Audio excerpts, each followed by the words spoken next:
മൂകം കരോതി വാചാലം പങ്കും ലംഘയത്തെ ഗിരിം യത്കൃപാതമഹം വന്ദേ പരമാനന്ദമാധവം. ഇന്ന് വിഷ്ണു സഹസ്രനാമത്തിൽ 91-ാമത്തെ ശ്ലോകത്തിൻ്റെ അർത്ഥമാണ് പറയുന്നത്. ശ്ലോകം: ഭാരഭൃത് കഥിതോ യോഗി യോഗീശ സർവകാമദ ആശ്രമശ്രമണക്ഷാമ സുവർണോ വായുവാഹന. ഭാരഭൃത്ത്, ഭാരത്തെ ഭരിക്കുന്നവൻ, ഭാരത്തെ വഹിക്കുന്നവൻ എന്നർത്ഥം.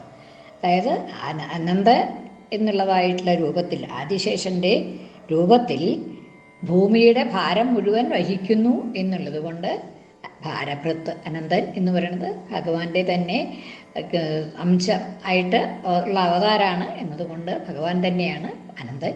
ആ അനന്തൻ്റെ രൂപത്തിൽ ഭൂമിയുടെ ഭാരം മുഴുവൻ വഹിക്കുന്നു എന്നുള്ളത് കൊണ്ട് ഭാരഭൃത്ത് എന്നുള്ളതായ നാമം. കഥിത എന്ന രണ്ടാമത്തെ നാമം കഥിത എന്ന്, പറയപ്പെടുന്നവൻ. കഥിത പറയപ്പെടുന്നവൻ എന്നർത്ഥം. അതായത് എല്ലാറ്റിലും ശ്രേഷ്ഠനായി പറയപ്പെടുന്നത് ഭഗവാനെയാണ് എന്നുള്ളത് കൊണ്ട് ഭഗവാൻ കഥിത, പ്രശസ്തമായിട്ട് കഥിതനായിട്ടുള്ളവൻ, പ്രശസ്തമായി പറയപ്പെടുന്നവൻ. പുരാണങ്ങളിലും ഇതിഹാസങ്ങളിലും ഒക്കെ ഭഗവാനെ ആണ് ഏറ്റവും ശ്രേഷ്ഠനായിട്ട് പറയപ്പെടുന്നത് എന്നതുകൊണ്ട് കഥിത എന്നുള്ളതായ നാമധേയം. ഇന്ന് മാത്രമല്ല, വേദാദികളിലും അയമേവ പരത്വേന കഥിത, ശ്രേഷ്ഠനായിട്ട് ഭഗവാനെ തന്നെയാണ് വേദാദികളിലൊക്കെ പറയപ്പെടുന്നത് എന്നതുകൊണ്ട് ഭഗവാൻ കഥിത. പുരാണാദികളിലൊക്കെ ഭഗവാനെ തന്നെയാണ് വർണ്ണിക്കപ്പെടുന്നത്, ഭഗവാനെ തന്നെയാണ് എല്ലാറ്റിലും വർണ്ണ്യവിഷയമായിട്ടുള്ളത് എന്നതുകൊണ്ട് ഭഗവാൻ കഥിത എന്നുള്ളതായിട്ടുള്ള നാമം. അടുത്തത് യോഗി, അടുത്ത നാമധേയം യോഗി. ഭാരഭൃത് കഥിതോ യോഗി, യുജ് എന്നുള്ളതായിട്ടുള്ള ധാതുവിൽ നിന്നാണ് യോഗി എന്നുള്ളതായിട്ടുള്ള നാമം വന്നിരിക്കുന്നത്. യുജ് എന്ന് വെച്ചാൽ യോജിപ്പിക്കുക, ചേർക്കുക എന്നൊക്കെയാണ് അർത്ഥം. അപ്പോൾ ചേർക്കുന്നവൻ എന്നുള്ള അർത്ഥത്തിൽ യോഗി എന്ന് വന്നു. യോഗം, പിന്നെ യോഗം എന്നുള്ളതിന്, യോഗ എന്നുള്ളതിന് ജ്ഞാനം എന്നുണ്ട്. ജ്ഞാനം എന്ന് വെച്ചാൽ യഥാർത്ഥത്തിൽ ഈ യുജ് എന്നുള്ള ധാതുവിൽ നിന്ന് തന്നെയാണ് ജ്ഞാനം എന്നുള്ള അർത്ഥവും വരുന്നത്. എന്താ വെച്ചാൽ അവിടെ പരമാത്മാവും ജീവാത്മാവും തമ്മിലുള്ളതായിട്ടുള്ള ഐക്യം, ആ ഐക്യം എന്നുള്ളതാണല്ലോ യഥാർത്ഥ ജ്ഞാനം, ഏകത്വജ്ഞാനം. അത് ഒന്ന് എന്നുള്ളതായിട്ടുള്ള ജ്ഞാനം, അതാണ് യഥാർത്ഥ ജ്ഞാനം. ആ ജ്ഞാനം തന്നെയാണ്. അപ്പോൾ യോഗി എന്നുള്ളതായിട്ടുള്ള നാമം കൊണ്ട് ആ ജ്ഞാനത്തെ, യോഗ എന്നുള്ളത് ജ്ഞാനം എന്നർത്ഥം. ആ യോഗം, ജ്ഞാനം ഉള്ളവൻ യോഗി. ഭഗവാന് ആ ജ്ഞാനം നല്ലപോലെ, ഏകത്വജ്ഞാനം ഭഗവാന് ഉള്ളതുകൊണ്ട് ഭഗവാൻ യോഗി. അതായത് ഏകത്വജ്ഞാനം എന്നുള്ളത് അതാണ്, എല്ലാം കൂടി ഒന്നായിട്ട് എന്നുള്ളതായിട്ടുള്ള, അവിടെ ആ യോഗം, യുജ ധാതുവിൽ നിന്നുള്ളത് അതുണ്ട് എന്നുള്ളത് കൊണ്ട് ഭഗവാന് യോഗി എന്നുള്ളതായിട്ടുള്ള നാമധേയം. പിന്നെ സമാധി എന്ന്, യോഗത്തിന് സമാധി എന്നുള്ളതായിട്ടുള്ള അർത്ഥമുണ്ട്.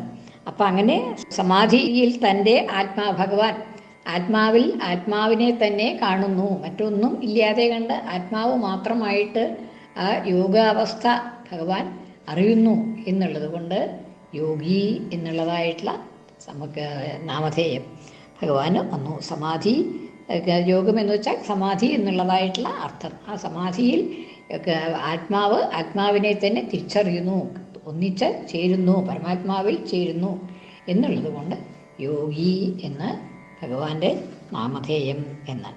ഇനി അത് കഴിഞ്ഞിട്ട് അടുത്തത് യോഗീശ. യോഗിമാരുടെ എല്ലാവരിലും ഈശനായിട്ടുള്ളവൻ യോഗീശൻ. ഏറ്റവും ശ്രേഷ്ഠനായിട്ടുള്ള യോഗി ഭഗവാൻ തന്നെയാണ്. ഭഗവാനെ പോലെ ശ്രേഷ്ഠനായിട്ടുള്ളൊരു യോഗി വേറെ ഇല്ലാത്തത് കൊണ്ട് യോഗീശ, യോഗികളിൽ വെച്ച് ഈശനായിട്ടുള്ളവൻ.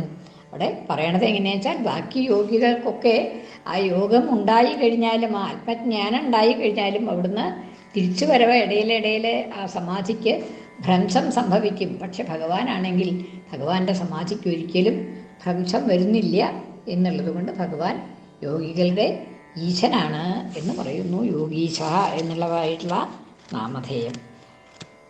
ഇനി സർവകാമദ എന്ന് അടുത്ത നാമം. സർവകാമദ, എല്ലാ കാമങ്ങളെയും നൽകുന്നവൻ, സർവകാമങ്ങളെ നൽകുന്നവൻ സർവകാമദ, നൽകുന്നവൻ എന്നർത്ഥം. എല്ലാ കാമങ്ങളും എല്ലായ്പ്പോഴും നൽകുന്നു എന്നുള്ളത് കൊണ്ട് സർവകാമദ എന്നുള്ളതായിട്ടുള്ള കാമങ്ങളെ നൽകുന്നവൻ കാമദ എന്ന്.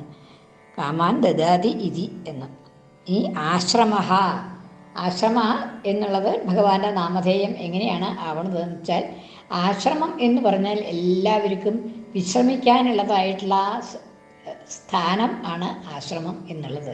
എല്ലാവരുടെയും അഭയസ്ഥാനം ആണ് ആശ്രമം എന്നാണ്. അപ്പം അതുമാതിരി ഭഗവാൻ എല്ലാവരുടെയും അഭയസ്ഥാനമാണ്. ആ സംസാരം എന്നുള്ളതായിട്ടുള്ള ഇതിൽ സാഗരത്തിൽ മുങ്ങി നീന്തി കളിക്കുന്നവന് വിശ്രമിക്കാനുള്ളതായിട്ടുള്ള സ്ഥാനമാണ് ഭഗവാൻ എന്നതുകൊണ്ട് ഭഗവാന് ആശ്രമ എന്ന് പേര്. ആശ്രമം അങ്ങനെയാണല്ലോ, ആർക്കും ചെന്നാൽ വിശ്രമിക്കാനായിട്ടുള്ളതായിട്ടുള്ള സ്വീകരിച്ച് വിശ്രമിപ്പിക്കും. അതിനുള്ളതായിട്ടുള്ള സ്ഥാനങ്ങളാണ് ആശ്രമം എന്ന് പറയുമ്പോൾ. അപ്പം അങ്ങനെ ഭഗവാൻ ഈ സംസാരത്തിൽ കിടന്ന്, സംസാരമാകുന്ന അരണ്യായാലും ശരി, സമുദ്രമായാലും ശരി, അതിൽ ക്ലേശിക്കുന്നവനുള്ളതായിട്ടുള്ള വിശ്രമസ്ഥാനമാണ് ഭഗവാൻ എന്നതുകൊണ്ട് ഭഗവാന് ആശ്രമ എന്നുള്ളതായിട്ടുള്ള നാമധേയം. അടുത്തത് ശ്രമണ എന്ന്. ശ്രമണ എന്ന് വെച്ചാൽ സന്താപത്തെ ഉണ്ടാക്കുന്നവൻ എന്നർത്ഥമാണ്. ശ്രമത്തെ നൽകുന്നവൻ ശ്രമണ എന്ന്. ശ്രമം എന്ന് വെച്ചാൽ ക്ലേശത്തെ നൽകുന്നു എന്നുള്ളത് കൊണ്ട്, അതായത് ക്ലേശത്തെ അർഹിക്കുന്നവർക്ക് ക്ലേശത്തെ നൽകുന്നു എന്ന്. എല്ലാവർക്കും ക്ലേശം ഉണ്ടാക്കുക എന്നുള്ളതല്ല, ധർമ്മ അനുഷ്ഠാനം ഇല്ലാത്തവർക്ക് ക്ലേശത്തെ ഉണ്ടാക്കുന്നു എന്നുള്ളത് കൊണ്ട് ഭഗവാന് ശ്രമണ എന്നുള്ളതായിട്ടുള്ള നാമധേയം. ക്ഷാമാഹ എന്ന് വെച്ചാൽ ക്ഷീണിച്ചവര്, ക്ഷീണം അതായത് ക്ലേശം കൊണ്ട് ക്ഷീണിക്കുന്നവർ എന്നർത്ഥം. ക്ഷീണങ്ങളാക്കി എല്ലാവരെയും ചെയ്യുന്നു, ക്ഷാമന്മാരാക്കി സർവരെയും പ്രജകളെയും ചെയ്യുന്നു എന്നതുകൊണ്ട് ഭഗവാന് ക്ഷാമഹ എന്നുള്ളതായ നാമധേയം. എല്ലാ പ്രജകളെയും ക്ഷാമന്മാരാക്കി തീർക്കുന്നു, അതായത് ക്ഷീണിതനാക്കി തീർക്കുന്നു എന്നതുകൊണ്ട് ഭഗവാന് ക്ഷാമഹ എന്നുള്ളതായ നാമധേയം. സുപർണഹ, ശോഭനങ്ങളായ പർണങ്ങളോട് കൂടിയവൻ. പർണങ്ങൾ എന്ന് പറഞ്ഞാൽ ഇല എന്നാണ്. പർണങ്ങൾ ചിറക് എന്നൊക്കെ അർത്ഥമുണ്ട്, ഇവിടെ ഇലകൾ എന്നുള്ള അർത്ഥമാണ്. ശോഭനങ്ങളായ പർണങ്ങളോട് കൂടിയവൻ, അതായത് സംസാരത്തെ പ്രപഞ്ചത്തെ ഒരു വൃക്ഷം ആയിട്ടാണ് സങ്കല്പിക്കുന്നത്. ആ വൃക്ഷത്തിന് ഇലകളാണ്, ഛന്ദസ്സുകളാണ്. ഛന്ദാംസി യസ്യ പർണാനി എന്നൊക്കെ വേദവാക്യമുണ്ട്. ആ സംസാരതരുവിൻ്റെ ഇലകൾ ഛന്ദസ്സുകളാണ്, മന്ത്രങ്ങളാണ്. മന്ത്രങ്ങളാകുന്ന ഇലകളോടുകൂടിയ ആ സംസാര വൃക്ഷം. ആ സംസാര വൃക്ഷം തന്നെ ഭഗവാനിൽ നിന്നുണ്ടായതായതുകൊണ്ട് ഭഗവാൻ ആ സുപർണ, ശോഭനങ്ങളായ പർണങ്ങളോട് കൂടിയവൻ എന്ന് ഭഗവാന് സുപർണ എന്നുള്ളതായിട്ടുള്ള നാമധേയം. വായുവാഹന എന്ന് അടുത്ത നാമധേയം. വായുവാഹന എന്നുവെച്ചാൽ വായു വഹതി യദ്ഭീത്യ, ആരെ പേടിച്ചുകൊണ്ടാണോ വായു വഹിക്കുന്നത്, അതായത് ഗന്ധാദികളെ വഹിച്ചുകൊണ്ട് പോകുന്നു എന്നുള്ളത് കൊണ്ട് വായുവാഹന എന്ന ഭഗവാന് നാമധേയം എന്ന്.